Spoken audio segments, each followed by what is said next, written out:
Alright, so I've talked about traction control, but we're talking the 450L. And I know I've talked about the tubeless, I've talked about how good the D606 does, I've talked about the Enduro tires on the rally. So, it's little spoken about, but the Tokyo Mods Vortex ECU actually has a traction control function. I never thought about it once until the last time I rode it, and I said, I'm going to actually look at this and try and use it on the trail. And it was funny because one of my subscribers actually asked me about the different modes that you could run the bike on, and I have not left the Enduro mode since I started riding this thing. I thought about it, but the Enduro map is basically the type of riding that I want to do. I'm not a racer. I'm out here trying to have as much fun as I can without getting hurt or breaking down. So basically, you guys see, with the tubeless, I get really good traction. Once you go down below the wall of tube tires around 12 psi, it just gets better and better and better. I've only ventured below 10 psi once on this bike, and it was during a dry day. It was really too much traction, to be honest. And what I'm coming up on here in a minute is some really loose stuff, and this is just normal riding, not traction control or anything like that. It's just a creek bed, and it's clay at its base, but lots of sand and rocks and just muck and topsoil runoff. It climbs right up that with the D606. But there's also, as you guys obviously see where I ride at, there's tons of mud and just nasty stuff. I don't really let it get in my way too much, but at the same point in time, it's always nice to have some cheat codes. Having the best tires, and tube setups, and all that stuff, bike setups, is great. I didn't put the Tokyo Mods ECU on my bike. The guy I bought it from, he did all that, and I never really gave it a second thought. I read through the manual and all that stuff, and you guys know the starter went out on the bike the first time I rode it, basically. So everything that I had planned on doing in the short time before I bought it just kind of went out the window.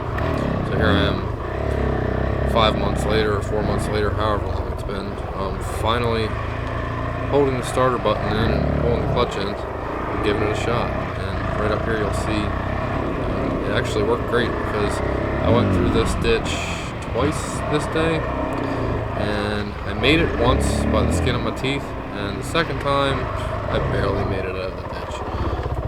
As soon as I got out of the ditch, I slid sideways and went into the bush. This year I caught a root. Sometimes I see things, I say, oh, that looks cool, and I just do it. It's kind of like a dog and a squirrel. So when you see it coming up that hill, I'm just bogging it out on one wheel. But basically what I'm talking about is right here. I'm going to hang the left into the woods. This ravine, it's new to us, and when it's dry, it's great. Try out the traction control real quick. Try out the traction control. It'll take you out in a hurry. I took the left, which is an about face, and just went right up. You see it on front wheel, but it worked. See it flashing? All I did was squeeze the clutch in and hit the starter button. Hit the starter button once and it goes off. That's pretty cool. Maybe I'll have to try it real quick on the hill. Yeah, simple as that. And yeah, I didn't make the hill, so didn't make it to the hill.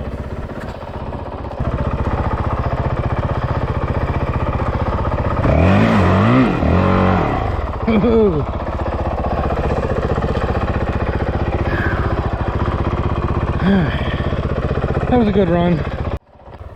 So it's very easy to activate. You just pull the clutch in when you're rolling, hold the starter button in until the check engine light starts flashing. I think it's 3 to 5 seconds, and there you go. Basically this is nasty thick mud right here, followed by a pretty steep hill, and you see it's walking the front wheel all the way up the hill like it's nothing. Wasn't bad, still good traction, really good traction. So outside of a little bit of poor discipline, not keeping my feet on the pegs up here, the bike went right up it, you know, just tractored up it, barely spinning at all. And the only reason it really spun there is because I hopped the log and it just spit the dirt out when the tire landed. You know, and this is a very steep hill. It's hard to see, but like even going the other way, you know, it's another about face. You know, when you go down in the ditch, the back tire's going down and the front tire's going up, so it's very, you know, uncomfortable, like right there. And you can see how steep it is. I mean, it's a little bit of a challenge. I've put it off for a year, and even here, you know, my feet way, and I've still managed to go right up it. Now that was no traction control, just spinning and hitting the root and losing it. That was a pretty good run though. It works. I'm going to use it a lot more, and I'll point it out in the videos when I do use it. Anybody that's got the Vortex ECU and a 450L, obviously, let me know if you use it and what you think about it. And if anybody knows how it works, what it actually does, whether it just retards timing, you know, to pull power, let me know. I'd be interested in hearing a little bit more about it. Alright guys, thanks. Like and subscribe if you want to. If not, thanks for watching. See ya.